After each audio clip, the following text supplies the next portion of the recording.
Hey there, Orioles fans. Today is Monday, March 7th, 2022, and welcome back in to the Locked On Orioles podcast, part of the Locked On Podcast Network, your team every day. As always, I'm your host, Connor Newcomb, and coming up on today's episode, it is another Mailbag Monday edition of the podcast. We're answering 3 of your Orioles questions, all coming in from you, the listener, here on this pod. The first question we'll get to: is Carlos Correa to the Orioles a possibility? Then we'll talk about a prediction for when this season could start in Major League Baseball and talk a little bit about updates from CBA negotiations.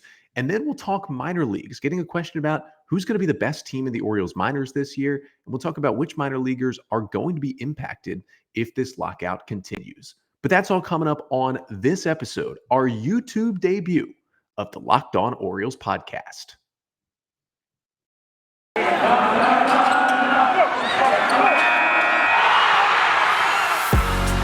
You are Locked On Orioles, your daily Baltimore Orioles podcast. Part of the Locked On Podcast Network, your team every day. So if you're listening on the audio edition of this podcast, you're probably not noticing anything different. But if you're watching the YouTube video, well, first of all, thank you. Yes, Locked On Orioles is now on YouTube. Now, for the coming weeks, most of our episodes will be on YouTube, as well as every episode on the audio platform. And by the time we get to April, every single episode that you can listen to, you'll also be able to see right here on YouTube on the Locked On Orioles podcast. And you'll get to see my face. If that's unfortunate or not, that is to be determined. But we are on YouTube here on the pod. So we'll ask you, if you like watching pods on YouTube, if you want to help us out, make sure to hit that subscribe button and subscribe to Locked On Orioles on our YouTube page right here. But again, we'll still be producing podcasts on the audio content as well. We thank you so much for listening there. And in fact, we thank you for making Locked On Orioles your first listen of the day, because Locked On Orioles is free and available on all podcast listening platforms. And it's free and available on YouTube now to watch the podcast as well. And remember, we're the only Orioles pod out there bringing you content 3 days a week during this lockout. So like, follow, subscribe to the pod wherever you listen. If you're an Apple Podcast or Spotify listener, give us a rating and a review on those apps. That really helps out. And if you're a new YouTube viewer, please subscribe to the YouTube channel as well. But again, just wanted to thank you for making Locked On Orioles your first podcast listen of the day. And your first listen today, well, it's brought to you by Bet Online. And Bet Online has you covered this season with more props, odds, and lines than ever before. Bet Online, where the game starts. And on today's episode of the Locked On Orioles podcast, again, we have a Mailbag Monday episode. And let's just get right into it. Open the mailbag. Thank you so much for your questions. If you would like to send in a question for a future Mailbag Monday episode, you can email us at lockedonorioles@gmail.com or DM us on Twitter, either at LockedOnOrioles or at Connor Newcomb _. Tweet to those accounts, DM those accounts. The DMs are open. We will answer your mailbag questions. But our first mailbag question of the day comes from listener Hannah via email. And this question has to do with some big news that was reported last week involving the Orioles, as there was a report from Raul Ramos, who is a member of the BBWAA, and he is verified on Twitter and writes for a publication that covers baseball as well. And Raul put out a story saying that the Orioles had reported interest in Carlos Correa before the lockout. And he even went on to report that the Orioles may have offered a 10-year, right around $320 million deal to Correa before this lockout started. Now, obviously, even if there was an offer there, it was not accepted because Correa is still a free agent as we are still rolling through this lockout. But it makes you think, could Carlos Correa really be an Oriole? And that is our first question on the mailbag today. It comes from listener Hannah via email, who says, is there really a possibility that the Orioles could sign Carlos Correa when the lockout ends? And first of all, I think my first answer is never say never. I mean, he's a free agent. The Orioles are a Major League Baseball team. Yeah, they could sign him. Now, on the flip side, the answer would also be no, there's no chance. Mike Elias has shown with him and the Angeloses, they are not willing to spend this money at this point. They are not willing to shell out $300+ million on one player right now.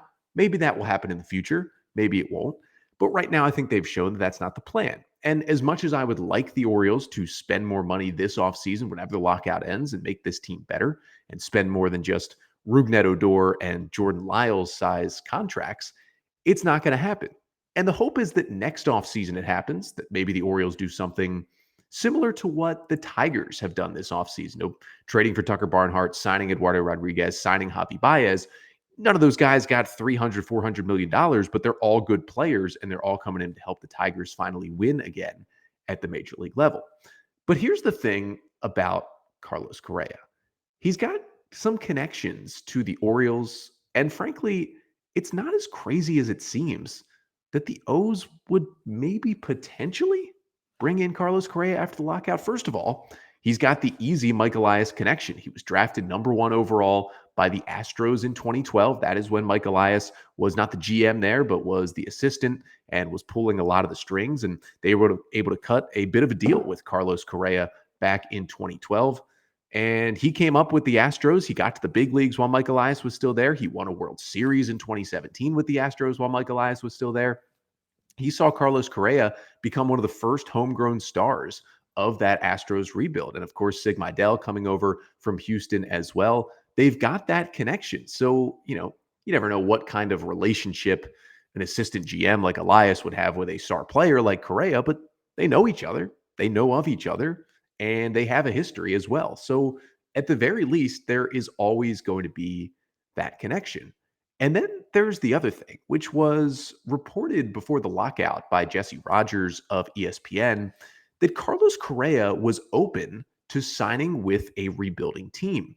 He was seemingly open to signing a Manny Machado type deal. Remember when Manny was a free agent after the Orioles traded him to the Dodgers in 2018? In that offseason, he signed his 10-year mega deal with the San Diego Padres. Now, although the Padres did not make the playoffs last year, kind of crashed down the stretch, we know the Padres now as a winning team that's trying to compete with the Dodgers in the NL West and win World Series right now. And they've spent a lot of money, made a lot of trades, and built up that roster. But when Manny signed with the Padres in the offseason before the 2019 season, the Padres were not good. And the Padres were not good in 2019, Manny's first year there. But they pulled it together the next year. They made the expanded playoffs in 2020. And their roster going into 2021 was probably better than anyone not named the Los Angeles Dodgers. They just had so many injuries and so much bad luck that they didn't make the playoffs. But Manny bought in 1 year early. He didn't need to see the results on the field yet. He knew what the Padres were building towards. He knew they could give him the money, and he signed there.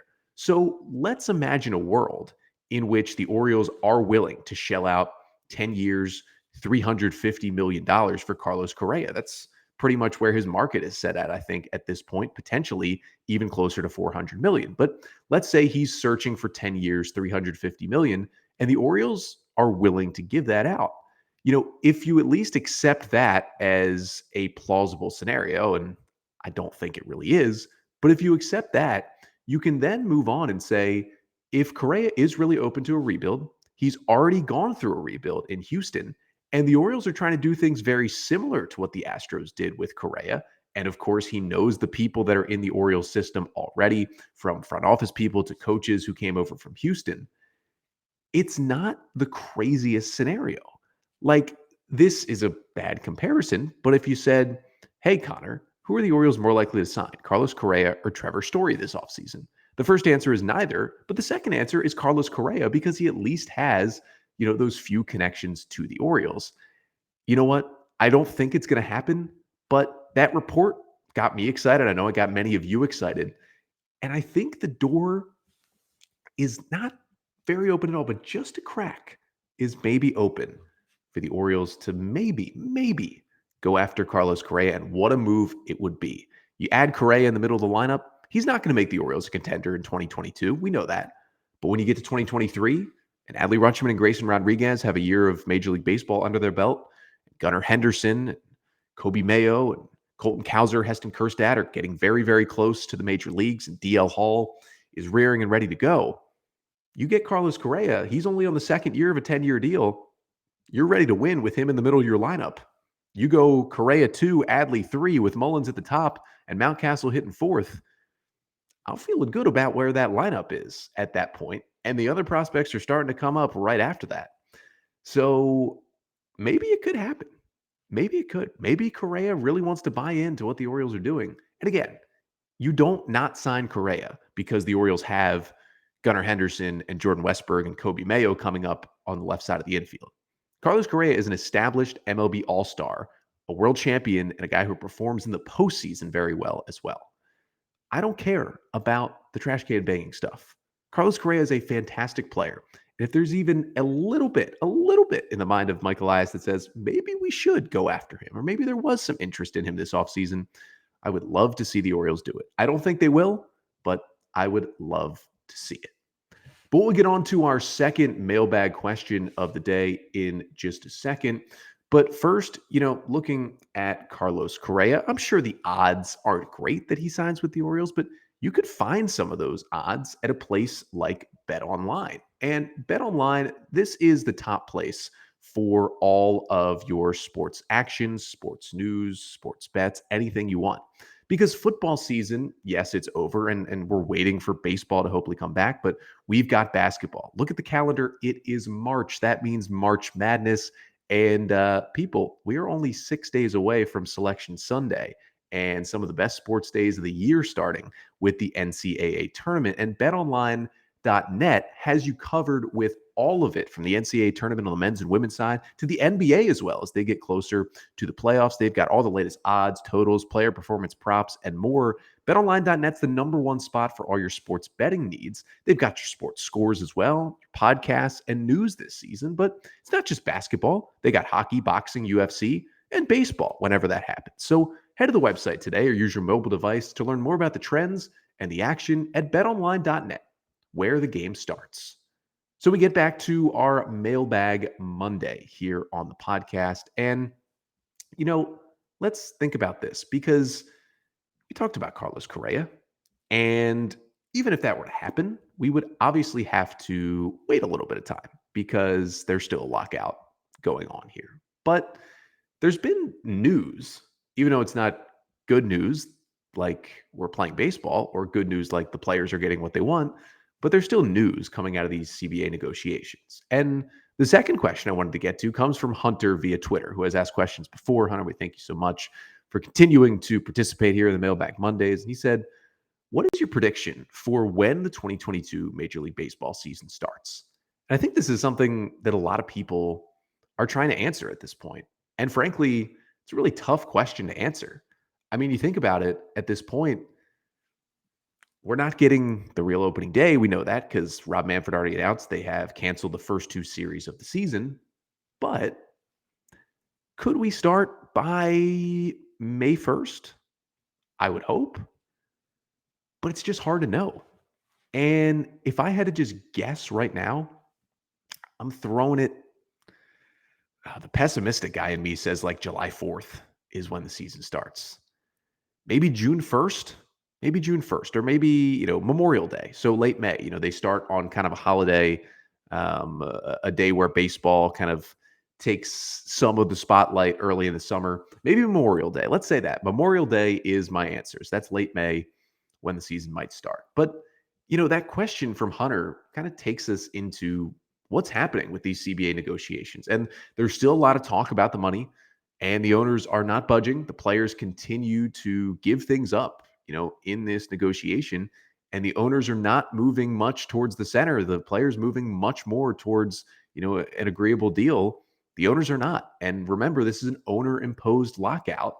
They could lift it if they wanted to. If they thought, they were close to a deal, they could send players to spring training, finish up the deal, and we'd be ready to go by March 31st, our regular opening day. But that's not what we're getting. We already know that because Rob Manfred again announced that the first two series already canceled of the regular season. So wanted to talk about, how this CBA stuff could impact the Orioles as we wait for the season, because first of all, we're not getting the first two series. So sounds like at the very most, we're getting 156 games this season. And obviously they could tack on things to the end of the year and still play 162. But it looks like the Orioles have lost series against the Blue Jays and the Red Sox. O's are supposed to open up at home, opening day against Toronto, play 3, then go to Boston for 3. And you know what? In the toughest division in baseball, where the other 4 teams are World Series contenders and you are still in a rebuild, not a bad thing maybe for the Orioles to lose games against a Toronto team that just had its offense obliterate the Orioles last year, and games at Fenway where, yes, the O's have played well historically, and yes, where they have won games recently, and yes, where the Orioles have started off the last 2 years with series wins, taking 2 out of 3 at Fenway to start 2020 and then sweeping the Red Sox at Fenway to start 2021. So maybe I'm a little upset they won't start at Fenway again on the road, but that's still a good Red Sox lineup that did, put a beating on the Orioles at times last year. So they will lose those 2 series. But, obviously a lot of these CBA talks are about the competitive balance tax, about, an arbitration pool for younger players. But a lot of that stuff, to be honest with you, I could go into detail and, try my best at explaining it to you. But basically, all you need to know is the owners are trying to do everything they can to save money, not pay players, and not have to try and win. While the players just want to get paid and want to play baseball and get paid what they're worth and try to go win baseball games. So I wanted to look at the other part of these CBA negotiations and, the announcement that we got over the weekend that the players have made another concession to the owners in that they will allow the owners for 2023, not for this season, but for 2023, to, with a 45-day grace period, implement 3 changes to the game on the field. Those changes are bigger bases, banning the shift, and a pitch clock. So I wanted to start with bigger bases. They help with stolen bases a little bit. They're supposed to prevent some injury as well. It's kind of a small change that I think nobody will really be up in arms about. Now, banning the shift, I definitely have some thoughts on. I'm kind of in the middle on banning the shift.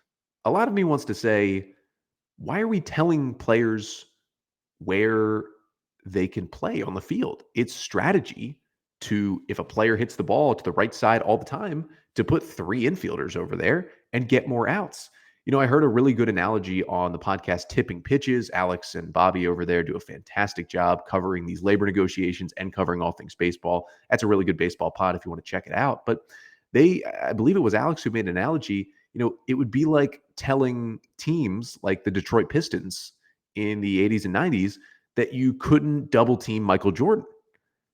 And when you think about it like that, basically telling defenders you can't load up on one thing defensively, saying you couldn't double team the best player on another basketball team. That's kind of the same thing when you're facing a guy like Joey Gallo, who of course has been in the news because he's happy they're banning the shift because he gets shifted on basically more than anybody because of the way he hits. Why can't you try to get more outs from this guy? But here's another thing that I did consider a little bit. When you think about baseball, there are things you can't do in the rules, like you can't have an extra player, I believe, behind the catcher or starting in foul territory. But when you think about other sports, this is kind of the only thing that's maybe a little bit open to banning the shift, because the whole argument, it's going to get the ball in play more, it's going to lead to more hits, more action. It's really just going to help big lefty sluggers who pull the ball. That's about it. The only thing I've concocted in my head that maybe helped me accept this when it inevitably comes is that in a lot of other sports, there are some stipulations about where you can and can't play defense. Let's go to basketball, for example. In the NBA, there is a 5-second defensive violation where it's either 3 or 5 seconds on defense. You can't be standing in the lane, in the paint, because they're trying to get rid of true zone defenses in the NBA. This rule has been around for a while. If you get that violation on defense, standing in the paint for too long, the other team gets to stop play, take a free throw, and then they get the ball back. You think about in the college basketball game, that rule isn't in place, but there's a restricted area near the basket where if a defender tries to take a charge and their feet are inside the arc of that restricted area, it is automatically a blocking foul. And it's kind of a place where you can't play the same defense on the court that you usually do. Think about a sport like lacrosse, obviously popular here in the Maryland and Baltimore area. There are only a certain number of players who can be on each half of midfield at one time. Your defenders always hang out on one side of the field, and your attackers always hang out on the other side of the field. It's only the midfielders who run back and forth throughout the game. So that's another sport where you're kind of restricted where you can play on the field. How about hockey? They instituted the trapezoid rule a few years ago with goalies, where goalies cannot enter the area kind of in the corner by the boards behind the goals because there were some goalies that were just exploiting too many things in the game because they were too good handling the puck back there. So it is a penalty if a goalie goes into that zone on the ice and handles the puck. And there's many, many more kind of examples of this. If you talk about volleyball, for example, your back row players cannot attack the ball from in front of the 10-meter line. So they cannot attack from the front row when they're in the back row in the rotation.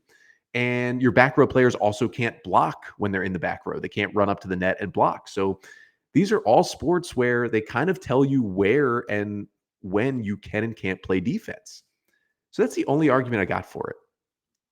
Baseball would kind of be following the footsteps of other sports. Now, they're not going to say shortstop, third base, second base, first base must stand in this exact spot. And if you move it all, you're in a shift.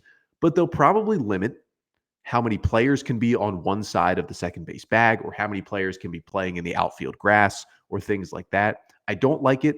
I think, why are we stopping teams from having strategy? But that little part of me about those other sports, at least, it's going to get me to warm up to it probably a little bit more. And then lastly, the pitch clock. I don't know how much it'll affect pace of play, but I'm here for it. Some guys take way too long. Looking at you, Pedro Baez. I like pitchers that work fast. I'll be totally fine if they institute a pitch clock. It's probably going to be a situation where they put in a pitch clock and it won't be enforced for like 3 or 4 years. It'll just be something that's there. And then eventually it'll maybe be enforced. But if we see it, I don't think it makes a big change on the game. Honestly, a lot of that being that it probably won't be enforced. But we've got one more mailbag question to answer here on our YouTube debut of the podcast and another Mailbag Monday episode. But first, we are talking about things that I may not like banning the shift. Why are we doing that? How about things that I like? That's Built Bar. That's near the top of the list, especially for things that help me with New Year's resolutions. Because if you're looking at Built Bar, you look at it, you open it from the wrapper, it looks like a candy bar. You eat it, it tastes like a candy bar. So at the end of the day, you're thinking, how can this possibly be good for me? How can this possibly help me, with my resolution to eat a little better here in 2022? Well, it does, because these bars are not only delicious, but they're nutritious. Just 130 calories in each bar, and every single one has 17 grams of protein. So it fuels you, and it's good for you, as well as a tasty treat. They've got these puffs as well. So it's not just the Built Bars, it's Built Puffs, the first ever protein-infused marshmallow covered in 100% real chocolate. Great flavors like coconut marshmallow, cinnamon churro, and others. They are delicious. You can't find them anywhere else. Listen, Built Bar, the place to go to get a tasty treat that is still good for you. So if you want to get in on the Built Bar action, go to Built.com, use the promo code LOCKED15, and you'll get 15% off your order. Again, that is promo code LOCKED15 for 15% off at Built.com. And you can find those promo codes again in the description of the episode as well. But that is Built.com for all your Built Bar needs. And today's episode of the Locked On Orioles podcast is also brought to you by RockAuto.com. And here's the good thing about RockAuto.com. You get all the parts you need, you get them at a good price, and it's in your pocket, on your phone, at your computer, whatever. Because as a person who doesn't know a lot about cars, and I like the car that I drive, but I don't really know what makes it work, to be honest with you. And I don't know big differences between cars. And I especially don't know what part I'm looking for if I go into an auto parts store or a chain dealership. And if I go in there, I feel dumb, honestly, asking these questions. They ask you more intimidating questions, trying to prove they know more than you about cars. That's not what happens at rockauto.com. You log on, you get a great price, you get help if you need it. They make it super easy. You can find anything you need without judgment. That's really the best part. Well, maybe the best part is the low prices. But if you would like to find the parts that you need, go to rockauto.com right now and see all the parts available for your car or truck. And write Locked On Orioles in their How Did You Hear About Us box so they know that we sent you. Amazing selection, reliably low prices, all the parts your car will ever need. rockauto.com. So it's a Mailbag Monday, and we've got one more mailbag question to answer here on the podcast. And it comes from Steven via Twitter, who has asked a couple of questions on this pod before. Thank you, Steven, for continuing to get those questions in. Who says, which of the Orioles minor league teams do you think will have the best record in 2022? And it's an interesting question because as we sit through this lockout, I harp on it again and again because it's important to know the lockout does not impact the minor league teams. The minor league season, the AAA season, is going to start on time, less than a month from now, April 5th. And the rest of the minor leagues will start April 8th, a month from tomorrow. If you're watching this and listening to this on time, April 8th is just about a month away at this point. The minor league season is going to start either way. So it's a good question to talk about which minor league team will have the best record. And there's two things I want to get to on this. First, which team I think it's going to be and why. And second, why it won't be a team like the Norfolk Tide. So let me start there. It's not going to be Norfolk. And it's not because Norfolk's had a losing record for a while now and the top prospects are always at Bowie. This should have been the year when Norfolk had a lot going for it. You think about a team that, with Adley Rutschman and Grayson Rodriguez and DL Hall potentially all on Norfolk to start the season, plus a lot of these kind of fringe guys, the Alex Wells and the Zach Lowthers, if they don't make the team, the Isaac Matsons out of spring training, they would be with Norfolk. Here's the issue with Norfolk this year. A lot of their talent that should be on this roster, if we weren't in a lockout, is not able to be on this roster because the lockout does not impact most minor leaguers, but it does impact some minor leaguers, the minor leaguers that are on the 40-man roster. And we know the Orioles like to carry a pretty full 40-man at all times. You really never see them have less than 39 players on the 40-man roster. And when you think about it, you set a opening day roster, that's 26 guys. That means 14 guys on your 40-man are going to be in the minor leagues, unless they're injured or other things happen. But at the end of the day, that could be 14 guys who should be playing in AAA who won't get the chance to. And let's just look at some of the names who aren't at minor league spring training right now like they should be and aren't going to get a chance to start their year in the minors, even if they were guys who probably would have started in AAA despite being on the 40-man. Start with DL Hall. Coming off the big injury last year, didn't really start throwing till January, said he was going to be good for spring training. He cannot be at spring training right now with the Orioles. And tomorrow, the rest of the hitters are going to report for Orioles minor league spring training. They're going to start games on March 16th, which will be open to the public, which is a great move by the Orioles that they announced earlier today. But you look at DL Hall, he needs these innings. He needs this time at AAA to continue to build up his strength. And as long as this lockout continues, DL Hall, the third-ranked Orioles prospect who missed a lot of last year with injury, still can't work out with Orioles people. Now, he's been doing a lot of work on his own. We've seen it on Instagram and on Twitter. But we want him back in the lab with the Orioles pitching people. And he can't do that. And that's going to be a huge loss for not just DL Hall, obviously, but for what Norfolk could do. And there's plenty of guys in that mold. How about Felix Bautista? He was added to the 40-man. He'd probably be on the Orioles, but there's no guarantee. Maybe he'd start the year in the Norfolk bullpen. Can't do it on the 40-man. Logan Gillespie, the surprise add to the 40-man roster. Probably was going to get some more AAA innings this year before going to the big leagues. Can't do it. He's on the 40-man. How about Kevin Smith, the lefty, who had a lot of struggles in Norfolk last year after really dominating Bowie? He needed to start strong at AAA again. Can't do it on the 40-man roster. How about Kyle Bradish? Maybe could have been on the opening day roster in the starting rotation, but he probably would have started the year in AAA, gotten 5 or so good starts and gone up to the majors.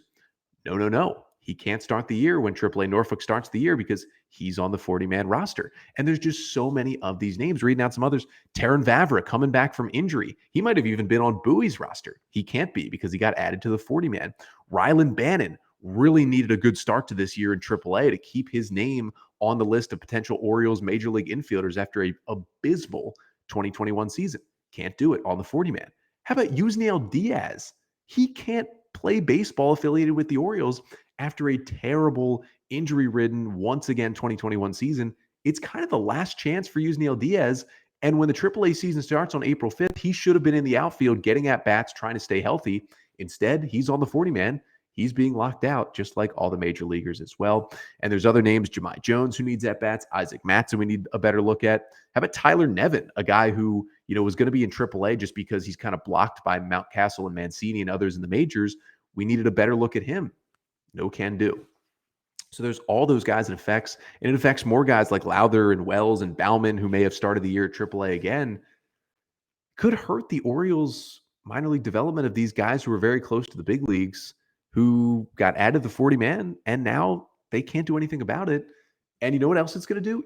Now, Adley Rutschman and Grayson Rodriguez, they are both going to be at Norfolk to start the year because neither is on the 40-man roster. But all that talent that was going to be around them is not going to be there. So instead of having, maybe Taron Vavra in the infield and Jahmai Jones in the infield and Rylan Bannon in the infield at AAA, it's going to be more guys like Patrick Dorian and Mason McCoy and maybe Richie Martin if he's back and other guys like that and Caden Grenier. And I'm not saying that's a bad thing. It's a good thing to get those guys more looks and more at-bats, but it's guys like Bannon and Jahmai Jones who need those even more and that aren't going to be able to get it. So with that in mind, with it not being the Tides, I'm going to take the Aberdeen Ironbirds.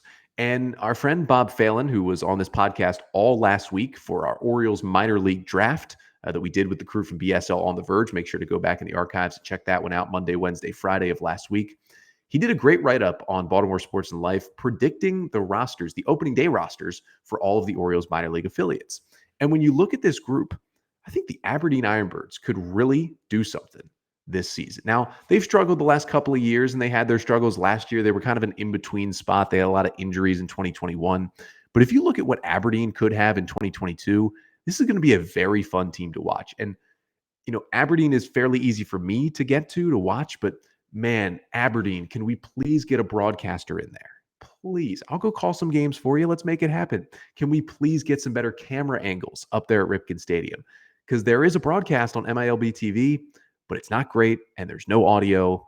It's just not a great product for the Ironbirds. But there's going to be a lot of talent. You just think about this roster that Bob predicted and that I agree with. Kobe Mayo, Heston Kjerstad, I think honestly could be there. Maybe a quick stint in Delmarva, then he goes there. Same with Kobe Mayo. Colton Cowser is definitely going to start the year at Aberdeen. He'll probably end up at Bowie, but he'll be at Aberdeen early in the year. A lot of the 2021 draft guys, the Connor Norbys of the world, Carlos Tavera might be in that starting rotation. You'll see some of the hitters, like guys who are, even returning like a Ryan Higgins. Maybe when Reed Trimble returns, if he does late in the year, he will be at High A Aberdeen. All these guys like John Rhodes will probably be in their outfield. You're going to have a really interesting and exciting group of those 2021 draft picks who got to Delmarva last year. They'll probably be at Aberdeen for most of this year. And then the pitching staff, I mentioned Carlos Tavera. How about a guy like Brandon Young, who really shot up, a former undrafted free agent? He should be in Aberdeen. And how about everyone's favorite Gene Pinto? He's probably going to start the year in Aberdeen, maybe be the ace of that staff to start the year. It's going to be a really good team for the Ironbirds, and I really think it's going to be a fun year at Ripken Stadium. I'll be at some games. Hopefully they can get a little bit better on the broadcast side, but we will see. But thank you all again for sending in your mailbag questions. Again, if you want to have a mailbag question answered on a future Mailbag Monday episode of the podcast, you can email us at lockedonorioles@gmail.com, or you can DM either Twitter account, either the podcast account at LockedOnOrioles. Make sure to follow that account as well. The DMs are open, or you can just tweet us your questions, or you can tweet to me at Connor Newcomb _. Make sure to give me a follow. As you can see, my Twitter handle right here if you're watching on YouTube, or DM me. My DMs are open as well. The other way that you can leave mailbag questions is you can leave them in the review section on Apple Podcasts. We really, really thank you if you rate and review the podcast. You can leave a mailbag question there.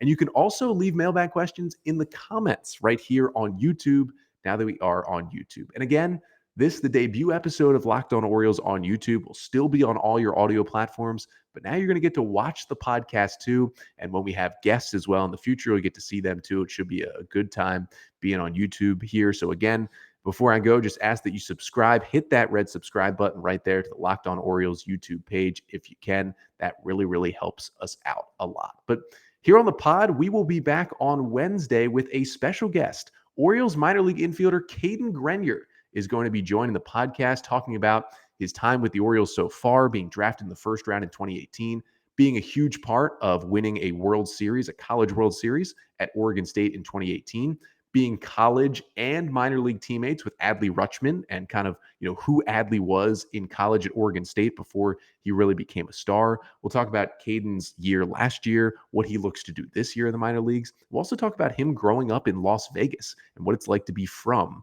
a place like Vegas. But that's all coming up with Caden Grenier on Wednesday's episode. But until then, I'm Connor Newcomb, and this has been the Locked On Orioles podcast, part of the Locked On Podcast Network. Your team every day.